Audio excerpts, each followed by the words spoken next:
we are going to make simple, easy recipes. Is our theme of today's recipes. I'm Tori. I am the Healthy Heart Program Director and Dietitian. We also have Asia. She is a UCO dietetic intern with us this week. So she's going to be making one of our very first recipe today. And then Rochelle, as you know, is the diabetes dietitian. So she'll be making some of the recipes today too. And a lot of these recipes are recipes that myself and Rochelle make at home, you know, when we don't have a lot of time. So we just whip them up and make them real fast. So we might make them a little bit different than what we put on the recipe sheet you have there. And you guys can alter it how you would like as well. And if you have any questions, please let us know throughout the demo. So we're going to go ahead and get started. And the first recipe we're going to do is the zucchini recipe. And Asia's going to be doing that.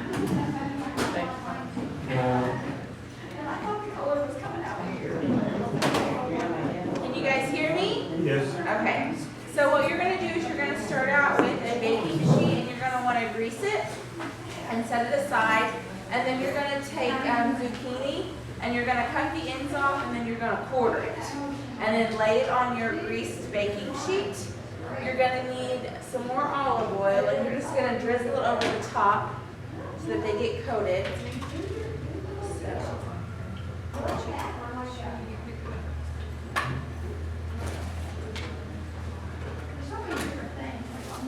And then I like to roll it a little bit to make sure everything gets coated. And then make sure everything's right side up again.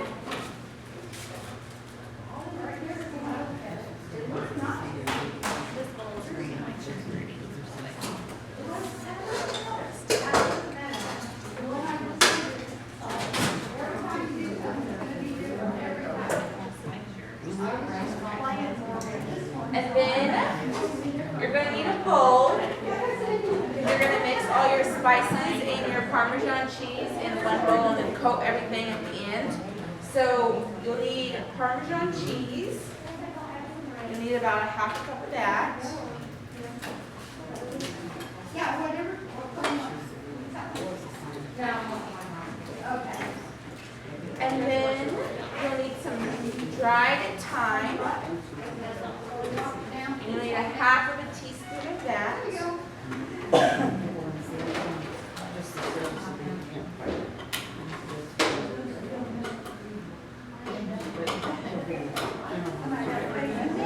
You'll need dry oregano and dry basil, and you'll need equal parts of that as well.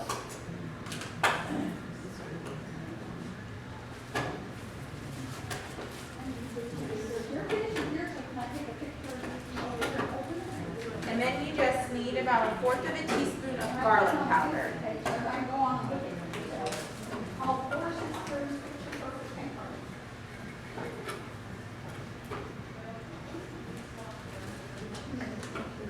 And then just a little bit of salt and pepper to taste, not very much. And then you'll just want to mix everything up.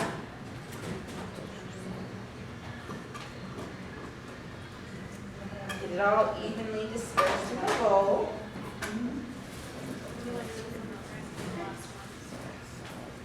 And then you'll just take it and sprinkle it over the zucchini.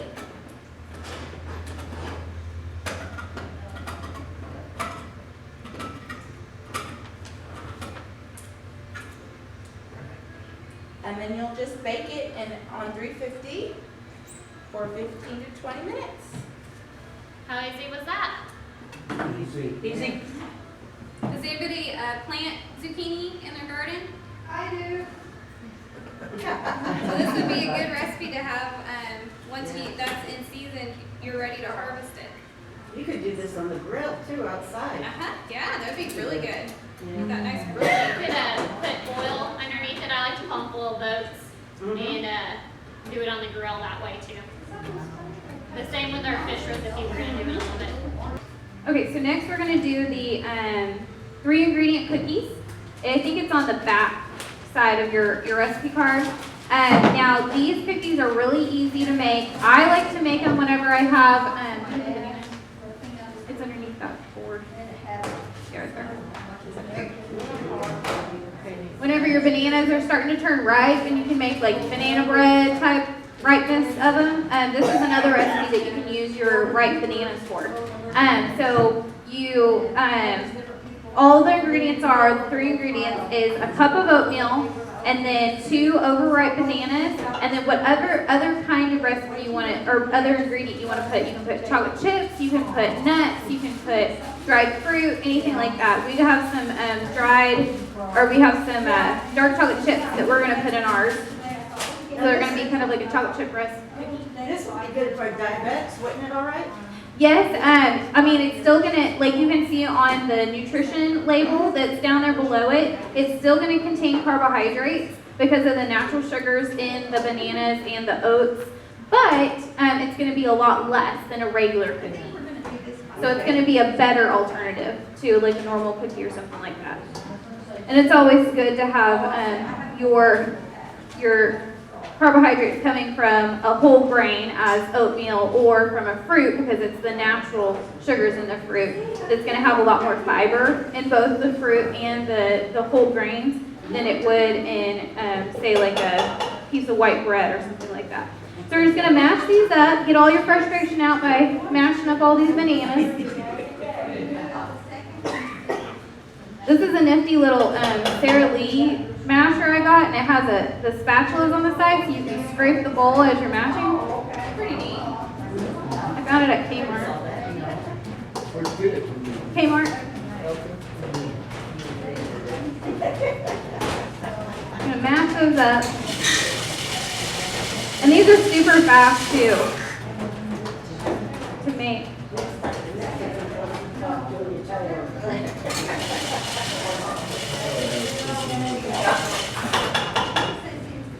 They do take a little bit longer to bake than a normal cookie because the banana is what's going to hold it all together. So to give it that kind of cookie consistency, it takes just a little bit longer, about 5 more minutes than normal.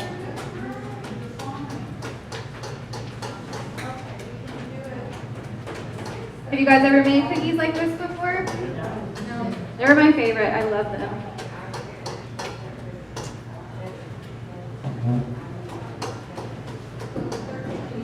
Okay, so I have all the bananas mashed up real good. You could also probably, if you're doing a batch this big, put it in a food processor and mash it up, and that would give it a little bit finer and a little bit easier. But this way you're getting the arm worked out, right? Okay, so we're gonna put in, how many bananas to put in? So I'm probably gonna put in this whole container of oatmeal. Like I said, you can do nuts, dried fruit. I've done coconut before, and that was really good. Coconut banana. I wonder how it would do if you use some other kind of overripe fruit, like peaches or something. I've never tried that. Canned peaches, because, you know, if you got enough of the consistency. They would have a little bit more of a different consistency. The banana has, you know, that really dense consistency, whereas the peaches would have a little bit of a watery consistency and stringy a little bit. So I don't know, you could try it and see.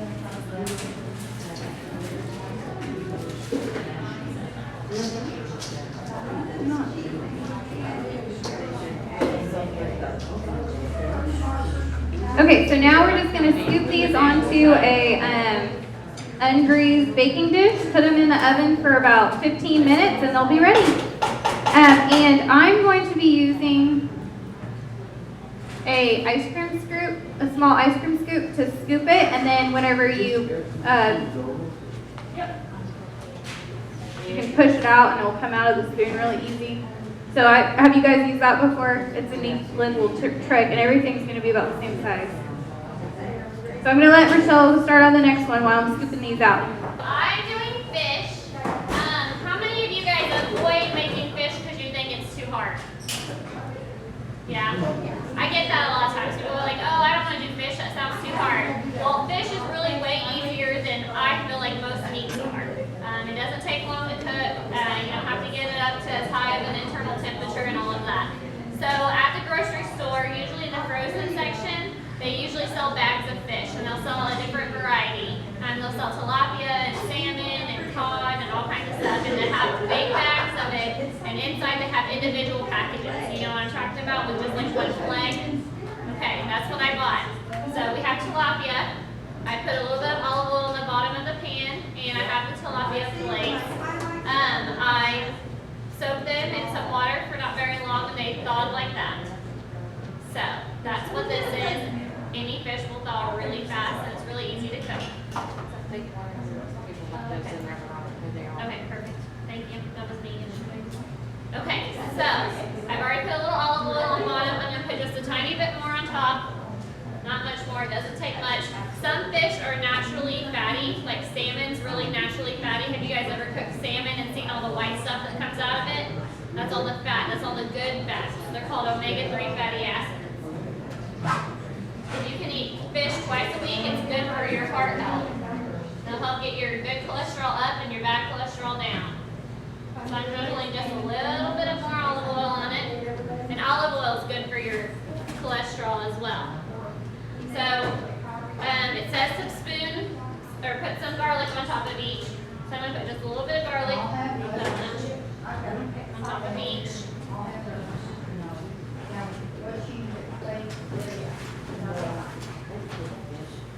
So pour aside. Never really follow the recipe exactly.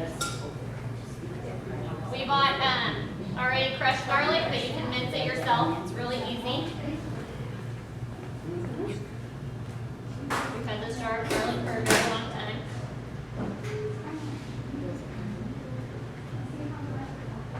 Can you use garlic salt?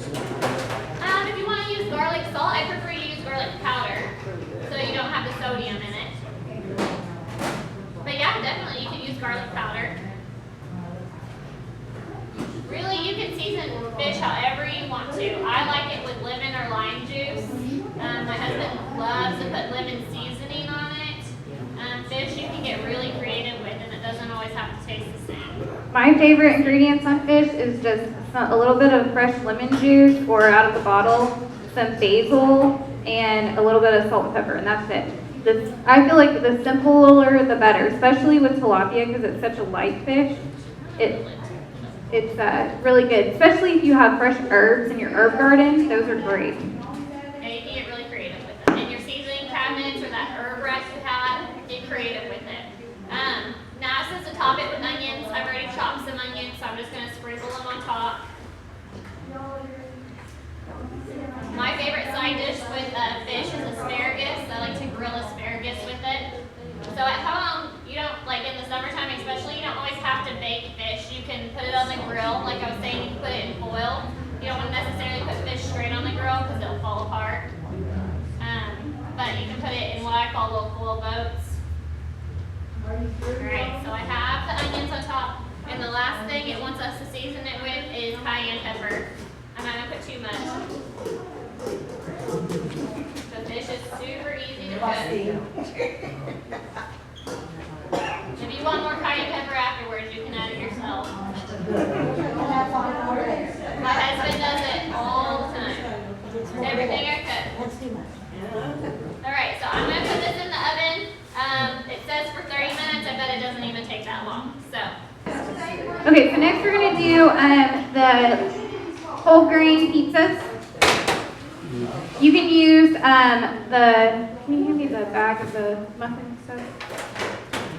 You can use either whole grain English muffins, or I grabbed these at the store. They are the thin sliced bagels, and they're whole grain. And they were just a little bit lower. Their food label looks a little bit better, so I grabbed these instead. But you can use either of them, and they're going to be a good choice. So what I did is I took them apart, and I put them out here on the baking dish. So that's going to be the base of our pizza.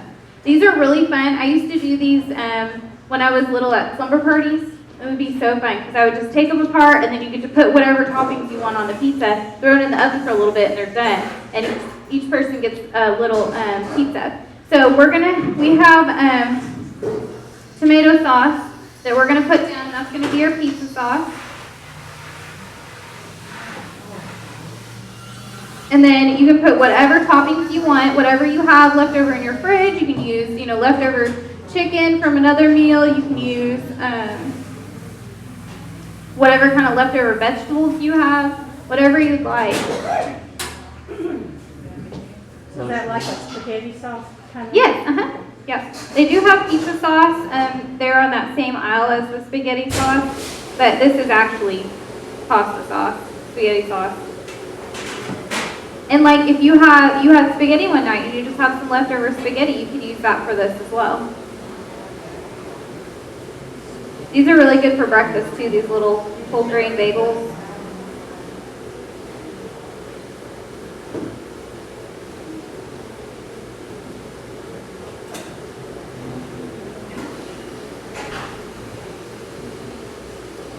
And then the toppings that we have for them today are a regular pepperoni, and then we also have a turkey pepperoni that's going to be lower in fat. Does anybody have a preference on what they would like on their pizza? No? Okay, I'll do a little bit of both those so you can try the different toppings on them. And then we just got green bell peppers, but you can use, like I said, any kind of leftover vegetables, anything that's in your garden that's ripe that you want to put on there would be great. Leftover onions, you can throw those on there. Rochelle, do we have some leftover onions? Do we have leftover onions? Okay. Does anybody have onions on their pizza? Okay, we'll put some with onions too. We have some leftover onions, so we're going to throw them on there. Mushrooms?